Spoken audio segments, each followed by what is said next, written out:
just like seeing her for the first time. Louine replied that Mike's attitude was not the same as usual. He replied loudly that he was violent, but he was also nervous. The way Mike spoke, the way his voice trembled, yet tried to sound strong, all of it was unusual. Not to mention, the amplification and flow of mana were also abnormal, something that could not easily be ignored. So I deduced that he was using natural flowers. He wondered, his eyes narrowing slightly. But in my opinion, you seem to be certain, not just a guess. Any more? Why is that so? He asked, unable to hide his suspicion. He explained that the hall only reduced magical power, not physical power, and that what he used was physical power, not magic. His tone was calm, as if analyzing the battlefield in his mind, all over again. He added that I'm sure Miko was in too much shock, but still smiled and didn't seem to be in any pain. That could only prove that he used fuel to burn flowers. The principal was extremely impressed. His eyes widened with admiration, and he leaned back slightly on his chair. That he was only years old, but was able to detect even the smallest changes in his opponent was extraordinary. Not to mention that he also handled the situation very calmly, without losing his composure even once. He said that as the principal of the academy, I am very sorry about this incident and sincerely apologize to Mr. Lean. He has a proposal for Louine. Do you want to attend the grand festival in July this year as a student representative? The words echoed in the room like a heavy bell. Lou was shocked to hear that. His heart skipped a beat. Being an academy representative was a position that everyone aspired to before coming here. His mind was racing, but he vaguely realized what this meant. He replied, "Thank you, teacher. I feel very honored to accept your offer." His voice was polite, yet tinged with hesitation.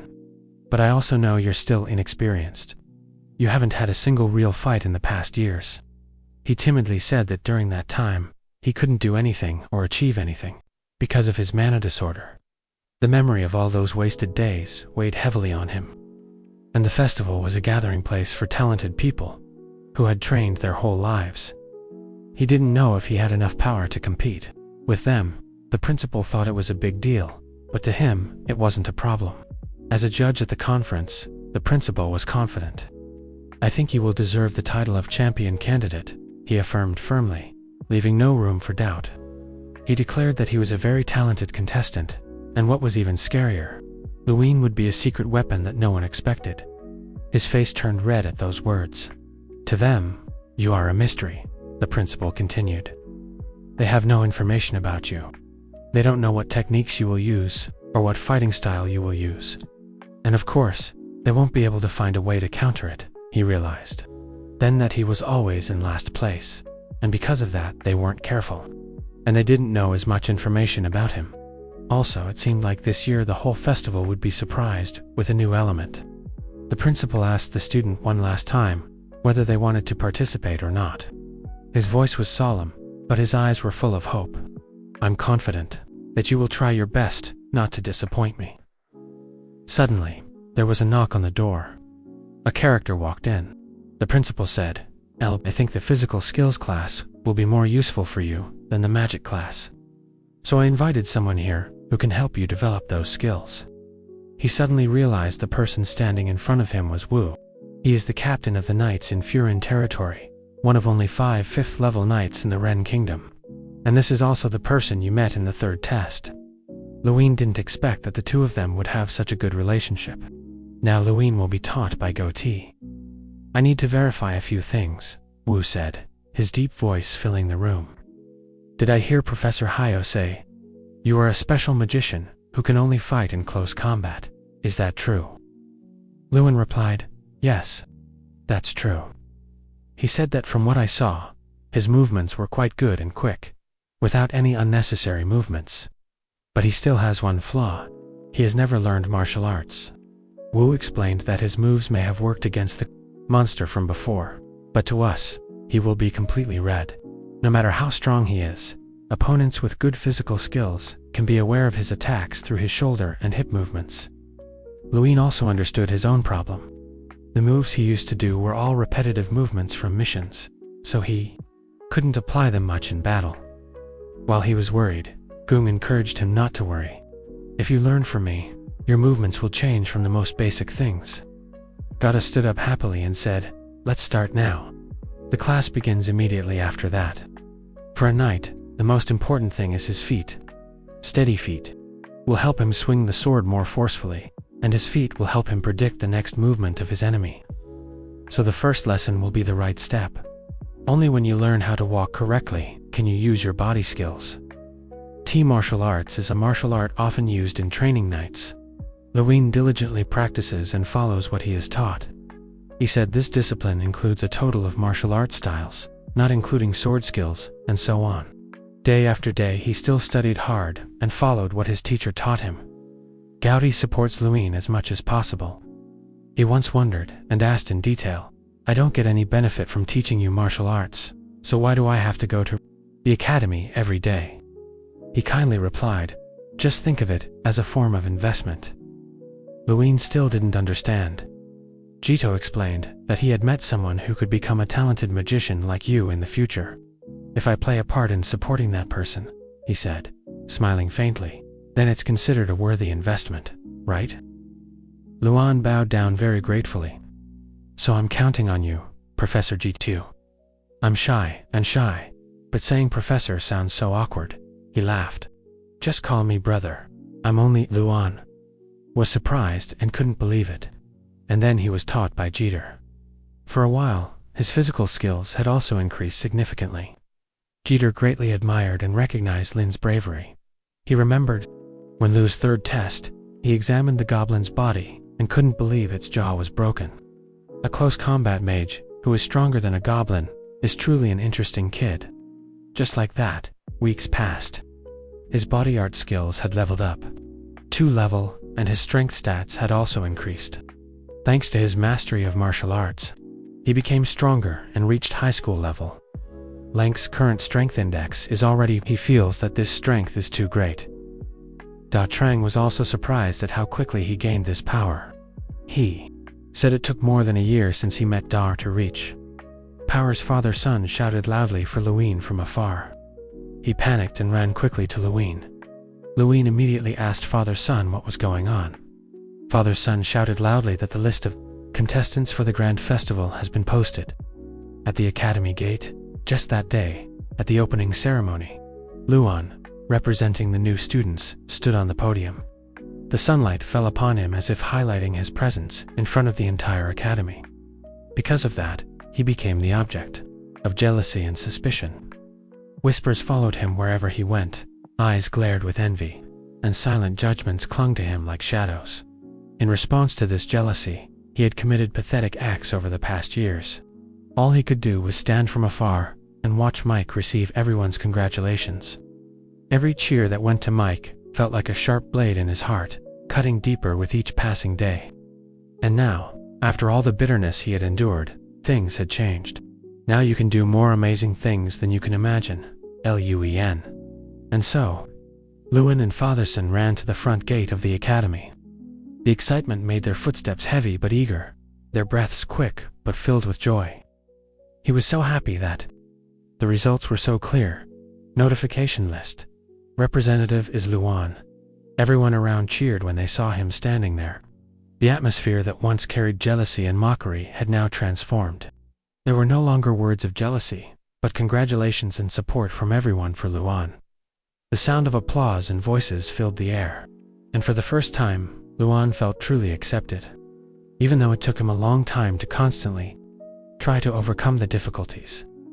He finally became the representative of the academy again. Professor Haida was very surprised when Ga said he was proficient in martial arts. The professor blinked several times, as if trying to comprehend what he just heard. But a year-old 5th grade student admired his professor for his genius. He encouraged me to believe I could do it. Those words lit a fire in Loon's chest. And so the preparations for the GRE festival went smoothly. Day by day, the anticipation grew. Just in time, they reached the antenna where the GRE festival was held. The students were talking about transportation, not knowing what it would be like. The manor ship only had a transit point in the Radiant Kingdom. while the Ruhr Empire had more than a dozen transit points. The comparison was staggering, and students were buzzing in curiosity. Then, a bossy voice rang out, cutting through the chatter. TSK, TSK. The country kids were just going on a mana train, but there was a lot of noise. He expressed disdain, his lips curling into a mocking smile. Don't have such a country house anymore, and be quiet. Fatherson couldn't stand his attitude and shouted loudly, his voice shaking the air. You bastard. That guy was Hennet. He's Mike's henchman, who attended last year's magic festival with him. Hennet scorned with cold arrogance. If you think Luan will create some miracle in the festival, give up. He's so arrogant just because he got good grades in the first semester. His sneer was full of venom. The guy next to him was no different. He crossed his arms and said, the representatives of the other academies are like ghosts, so we would have a better chance of winning if you was the representative. Anyway, I will not accept it as a student representative. Father's son was full of anger. His fists clenched, his face turned red, and he wanted to rush in and punch them.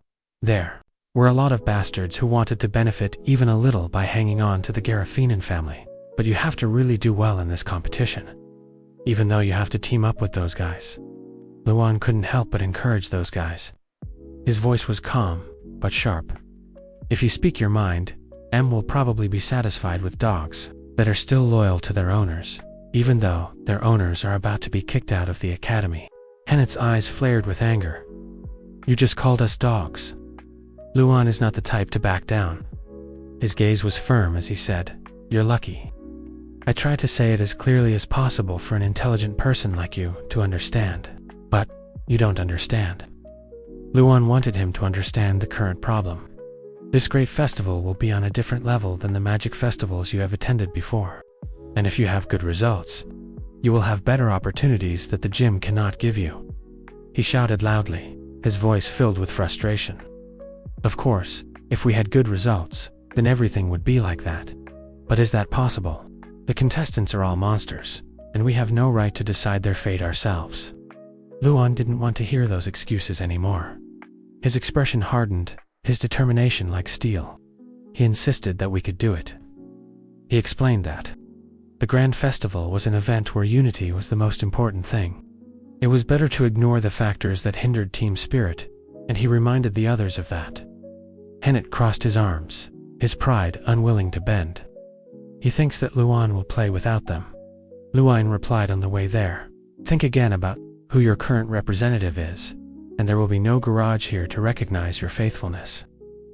Hennet shouted loudly, his face twisted with rage. You're ruining my first match. I won't listen to any orders from you in the Grand Festival. The train of mana rushed forward, its speed rattling the compartments. Everyone in the class was interested in this speed of movement. The sensation of touching the page was no different than gliding through the sky. He was equally interested. The door between the two cars immediately opened. A gust of foreign air entered. Luan smelled something bad. A bunch of people from a certain school came over here to look down on Ignatius Academy. The symbol on their shirts was that of the Osaka National Magic Academy, the only academy that trains students in OTA. The Sand Kingdom, built in the desert, is famous for its ancient history. They are especially known for honing their swordsmanship and body to the maximum. Luan didn't understand what people from the National Magic Academy were doing here. One of the guys in the group immediately asked, his tone dripping with mockery, where are those stupid academy guys in IC? Surely it wasn't because of adversity that he ran away. I was planning on asking him to take care of us this year. He laughed loudly and said he took care of her like a slave. Then he continued to harass other students, constantly insulting. Igene at academy.da. Trang chuckled, shaking his head. Oh my god, you're so patient. You still managed to sit still after hearing those words. This was the first time he witnessed this. Because before he couldn't afford to participate, and his academy was being treated very poorly. Luan noticed Professor Hayo had no intention of intervening, because this is a competition between students, and the professor's position is simply that of an instructor. But this year, here he is the representative of the academy, so all powers and responsibilities are in his hands. He clenched his fists under the table. He decided that this cannot continue like that. He immediately asked, "Hit, where is your Mike representative?" Lewin replied that Mike was probably bedridden, praying for his broken ribs to heal. He stood up to everyone's bewilderment. Hennet said that Lewin is the representative of the academy. He was surprised because this was the first time he met Lewin. He walked in front of Luan, step by step, his eyes sharp and measuring. He looked at Luan and introduced himself. "I am Cedar, representative of Otar. And what is your name?" He confidently answered, his voice steady. "Luan. You said, I think the first meeting and greeting is enough. If you're done causing trouble, then get out of our compartment. But of course, before you leave, you'll apologize for calling us a stupid academy. I mean sincerely apologize.